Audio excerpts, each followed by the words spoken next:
Lo que normalicé sin darme cuenta, firmé unos papeles para ayudar a mi hija. Y meses después, un banco me llamó para cobrarme un dinero que jamás pedí. A veces, todavía me cuesta decir esa frase en voz alta. Porque cuando uno llega a cierta edad, empieza a preguntarse en qué momento dejó de entender las cosas que antes parecían tan simples. Me llamo Héctor. Tengo 78 años. Durante casi 40 años, trabajé como contador en una pequeña empresa de refacciones automotrices. No era un trabajo brillante, pero sí ordenado. Y si algo aprendí en ese tiempo fue una regla muy simple. No firmes nada que no entiendas. Durante décadas viví con esa idea. Revisaba contratos, leía cláusulas, hacía preguntas, pero con la familia, uno baja la guardia. Mi hija Laura siempre fue muy movida. Desde joven quiso emprender cosas. Vendía ropa por catálogo. Luego, productos de belleza.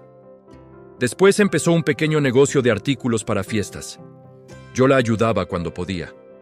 No con grandes cantidades de dinero, pero sí con consejos. Aunque, si soy honesto, muchas veces mis consejos llegaban tarde, porque Laura siempre fue más impulsiva que yo, y también más insistente. Todo comenzó una tarde de martes. Recuerdo perfectamente ese día porque estaba sentado en la cocina, revisando unas cuentas de la casa, cuando ella llegó con una carpeta azul. No una carpeta cualquiera. Una de esas carpetas gruesas de plástico, con papeles acomodados en separadores. La puso sobre la mesa con entusiasmo. Papá, necesito que me ayudes con algo rápido. Esa fue la primera vez que vi esa carpeta. Y sin saberlo, esa carpeta iba a regresar varias veces a mi vida. Laura me explicó que estaba ampliando su negocio. Había conseguido proveedores nuevos y necesitaba abrir una línea de crédito para comprar mercancía. Pero el banco me pide un aval temporal, me dijo. Yo fruncí el ceño. ¿Aval? Sí, papá. Nada grave. Solo para empezar. Después lo cancelo. Me pasó unos documentos. Yo empecé a leer. Pero ella hablaba al mismo tiempo. Son trámites del banco. Solo es una formalidad. En cuanto el negocio crezca, esto se cambia. La escuchaba y al mismo tiempo veía las hojas. Había números, cláusulas, firmas, pero también había algo más. Confianza. Porque cuando un hijo te pide ayuda, uno no piensa en trampas, piensa en oportunidades. Recuerdo que levanté la mirada y le dije, ¿estás segura de que esto es solo para empezar? Ella sonrió. Claro, papá. Y empujó la carpeta azul un poco más cerca de mí. Ese pequeño gesto, ahora lo recuerdo demasiado bien. Firmé 3 hojas, después 4, después otra al final. Ella cerró la carpeta con rapidez. Gracias, papá. Me salvaste. Yo sentí algo que muchos padres sienten en silencio. Orgullo. Sentí que todavía podía ayudar, que todavía era útil, y durante semanas no pensé más en eso. Laura me llamaba para contarme cómo iba el negocio. Vendí todo el primer pedido. Los clientes están respondiendo. Estoy creciendo. Yo la escuchaba con alegría, pero hubo algo que no noté en ese momento. Cada vez que mencionaba el negocio, la carpeta azul nunca volvía a aparecer. Ni una sola vez. Y ese detalle, que parecía insignificante, iba a cobrar sentido meses después. Porque una mañana recibí una llamada, una voz seria. ¿El señor Héctor Ramírez? Sí, soy yo. Le hablamos del departamento de cobranza del banco. Hubo un silencio breve. Después la frase que cambió todo. Su crédito presenta 3 meses de atraso. Recuerdo que fruncí el ceño. Debe haber un error, dije. La mujer respondió con calma. El préstamo a su nombre asciende a 420,000 pesos. Sentí que algo dentro de mí se quedaba completamente quieto. Porque yo nunca pedí ese dinero. Nunca. Le dije eso. La mujer guardó silencio unos segundos. Luego dijo algo que todavía me da escalofríos recordar. Señor, tenemos aquí su firma en todos los documentos. En ese momento, mi mente volvió directo a la mesa de la cocina, a la carpeta azul. Y por primera vez sentí una pregunta que nunca antes había pasado por mi cabeza.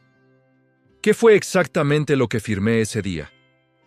A veces me pregunto cuántas personas que están escuchando esto han firmado algo por confianza, por ayudar, por no querer complicar las cosas. Si mi historia te está tocando de alguna manera, puedes dejar tu like.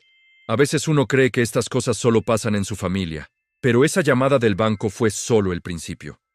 Porque cuando colgué el teléfono, volví a pensar en algo que llevaba meses sin ver. La carpeta azul. Y decidí buscarla.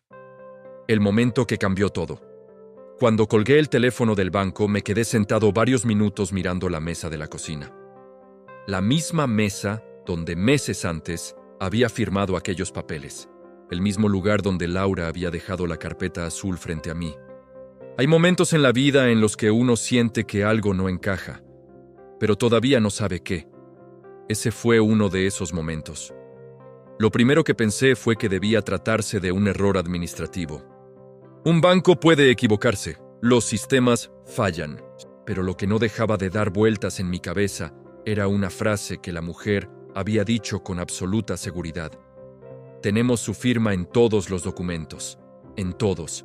Eso me inquietó, porque yo recordaba haber firmado algunas hojas, pero también recordaba algo más. No había leído todo con calma. Laura hablaba, explicaba, se movía por la cocina mientras yo revisaba por encima. Y ahora esa escena regresaba a mi memoria con demasiada claridad. Decidí llamar a mi hija, contestó rápido. Hola, papá. Intenté mantener la voz tranquila. Laura, ¿te acuerdas de unos papeles que firmé para tu negocio? Hubo un pequeño silencio. No largo, pero sí lo suficiente para que mi estómago se apretara. Sí, claro, respondió. Me llamaron del banco, le dije. Dicen que hay un préstamo a mi nombre. Esta vez, el silencio fue más largo. Yo escuchaba su respiración al otro lado de la línea. Finalmente habló. Papá, no es exactamente como crees. Esa frase, cuando uno la escucha, nunca trae buenas noticias. Entonces explícame cómo es, respondí. Laura suspiró. El banco pidió que el crédito estuviera a tu nombre al principio, pero el negocio lo está pagando. Sentí que algo empezaba a acomodarse de forma extraña dentro de mi cabeza. ¿El crédito está a mi nombre? Sí, pero es temporal. ¿De cuánto dinero estamos hablando? Otra pausa. Como 400,000. La misma cifra que me había dicho el banco. Y en ese momento entendí algo que me hizo sentir más viejo de lo que realmente soy. Yo no era Aval. Yo era el deudor. Colgué el teléfono con la sensación de que el piso se había movido unos centímetros bajo mis pies. Pero aún faltaba lo peor. Porque cuando uno llega a cierta edad, no quiere creer que su propia familia pueda equivocarse así. Así que decidí ir directamente al banco. Quería ver los documentos, quería ver las firmas. La sucursal estaba a unas 6 cuadras de mi casa. Caminé despacio. Durante el camino, recordé algo que mi padre solía decir cuando yo era joven. Los problemas con dinero siempre terminan mostrando la verdad de las personas. Nunca pensé que esa frase iba a regresar a mi vida tantos años después. En el banco me atendió un joven llamado Mauricio. Muy correcto, muy profesional. Le expliqué la situación, revisó mi identificación, buscó en su computadora. Luego me dijo algo que me dejó frío. Sí, señor Héctor, aquí aparece el crédito activo. Quiero ver los documentos, le dije. Mauricio asintió. Desapareció unos minutos. Cuando regresó traía una carpeta gris. Pero dentro de esa carpeta estaban copias de los mismos documentos que yo había firmado en aquella carpeta azul. Cuando abrió el primer contrato, sentí algo extraño. Era mi firma. No había duda. La misma inclinación de la letra, la misma forma de escribir la H. Pero el encabezado del documento decía algo que nunca había visto. Solicitante del crédito, Héctor Ramírez. No aval, no respaldo, solicitante. Pasamos página tras página. Contrato del préstamo. Autorización de crédito. Tabla de pagos, garantía solidaria. Cada documento tenía mi firma. En algunos lugares incluso había iniciales. Yo las miraba sin entender. ¿Todo esto lo firmé yo?, pregunté. Mauricio habló con cuidado. Sí, señor. En ese momento sentí una mezcla difícil de explicar. No era solo enojo. Era algo más profundo, algo que duele más que el dinero. Vergüenza, porque empecé a pensar en algo que nunca había querido aceptar. Tal vez no me engañaron, tal vez simplemente confié demasiado. Pero entonces apareció el último documento, y ahí fue cuando todo cambió. Era una autorización adicional, un documento que permitía disponer del crédito completo inmediatamente después de aprobarse. Yo recordaba haber firmado algunas hojas, pero no recordaba haber visto ese documento. ¿Quién retiró el dinero?, pregunté. Mauricio revisó el sistema. Después dijo algo que me dejó completamente inmóvil en la silla. La transferencia se hizo a una cuenta empresarial registrada por la señora Laura Ramírez, mi hija. En ese momento no sentí rabia, ni siquiera tristeza. Sentí algo más silencioso, como si una parte de mi historia se hubiera roto sin hacer ruido. Porque entendí que el problema no era solo el préstamo. El problema era que mi hija había tomado una decisión, usando mi nombre. Cuando salí del banco, el sol estaba cayendo. Las calles seguían llenas de gente, autos pasando, personas caminando. Todo parecía normal. Pero dentro de mí algo ya no lo era. Mientras caminaba de regreso a casa, recordé la última vez que había visto aquella carpeta azul. La había guardado Laura cuando terminamos de firmar. Nunca volvió a mencionarla. Nunca volvió a mostrarme esos papeles. Y en ese momento entendí algo que me produjo un escalofrío. Yo no sabía exactamente cuántos documentos había dentro de esa carpeta, ni cuántos de ellos tenían mi firma. Y por primera vez, desde que recibí la llamada del banco, apareció una idea que me dio miedo pensar. ¿Cuántas cosas más habrían puesto a mi nombre sin que yo lo supiera? Recuperar mi lugar. Esa noche casi no dormí, no por el dinero. A mi edad, uno ya aprendió que el dinero va y viene. Lo que me quitó el sueño fue otra cosa. La sensación de haber sido usado sin saberlo. Durante años, pensé que había educado a mis hijos para ser responsables, para no aprovecharse de nadie, y ahora estaba sentado en la oscuridad de mi sala, preguntándome algo que ningún padre quiere preguntarse. ¿En qué momento dejamos de hablar con honestidad en esta familia? A las 3 de la mañana me levanté a tomar agua. La casa estaba completamente silenciosa. En la mesa de la cocina seguía la libreta donde yo anotaba mis gastos cada mes. Una costumbre vieja. Anotar la luz, el gas, la despensa. Ese pequeño orden siempre me dio tranquilidad. Pero esa madrugada escribí algo diferente en esa libreta. Una sola palabra, banco, y debajo otra, deuda. Ver esas dos palabras juntas, escritas con mi propia letra, me produjo una sensación extraña. Porque ya no era una confusión, era un problema real.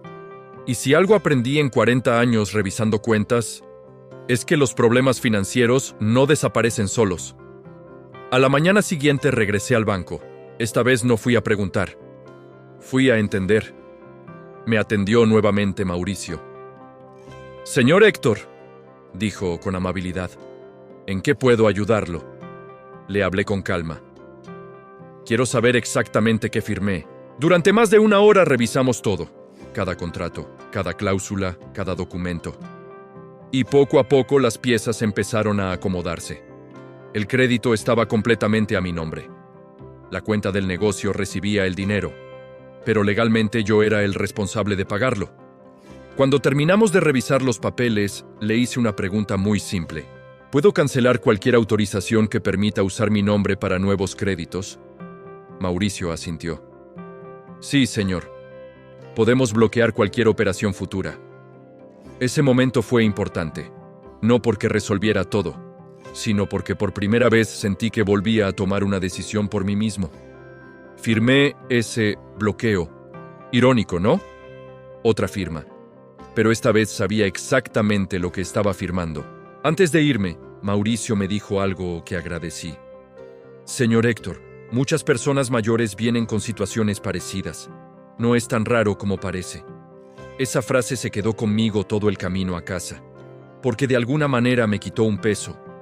No era el único al que le había pasado algo así, pero todavía faltaba la conversación más difícil, la que había evitado desde la llamada del banco. Esa tarde llamé a Laura. Le pedí que viniera a la casa. Llegó una hora después. Entró con esa misma energía rápida que siempre ha tenido, pero en cuanto vio mi cara, supo que la conversación no iba a ser sencilla. Nos sentamos en la misma mesa de la cocina. La misma mesa donde meses antes había estado la carpeta azul. Curioso cómo los lugares guardan memoria. La miré unos segundos antes de hablar. No quería empezar con gritos, ni con reproches. A mi edad uno ya sabe que las conversaciones importantes deben empezar con calma. «Fui al banco», le dije. Laura bajó la mirada. «Papá», le mostré una copia del contrato. «Este crédito está completamente a mi nombre». Ella suspiró. El negocio lo iba a pagar. «Pero no lo está pagando», respondí con tranquilidad. El silencio que siguió fue largo. Finalmente Laura habló con la voz más baja. «Las ventas bajaron». «¿Cuánto debes del préstamo?» «Casi todo», la miré. Por primera vez no vi a la mujer emprendedora que siempre había querido demostrar que podía sola. Vi a mi hija, asustada, pero también entendí algo que llevaba días evitando aceptar. Su problema no podía seguir siendo mi responsabilidad. Respiré profundo. «Laura, yo te quise ayudar». Ella asintió en silencio. Pero usar mi nombre sin explicarme todo no fue ayuda, fue otra cosa. No levanté la voz, no hacía falta. A veces las palabras tranquilas pesan más. Saqué de la mesa una hoja. Era el documento del banco donde había bloqueado cualquier crédito futuro. A partir de hoy, le dije, nadie vuelve a usar mi nombre para pedir dinero. Laura levantó la mirada. No discutió. No intentó convencerme. Tal vez porque sabía que esta vez hablaba en serio. «El préstamo sigue ahí», continué, «y voy a encontrar la forma de resolverlo». Hice una pausa. «Pero lo vamos a hacer con claridad, no con secretos». Laura se quedó callada varios segundos.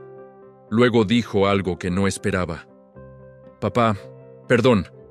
No fue una disculpa larga. No hubo explicaciones. Solo esa palabra. Y aunque no arreglaba todo, fue suficiente para que el peso en la habitación cambiara un poco». La conversación terminó tranquila, sin gritos, sin portazos. Cuando Laura se fue, la casa volvió a quedar en silencio. Me quedé sentado un momento mirando la mesa, pensando en todo lo que había pasado desde aquella tarde de la carpeta azul. Entonces recordé algo. Me levanté. Fui al pequeño archivero donde guardo documentos viejos. Abrí el cajón, y ahí estaba.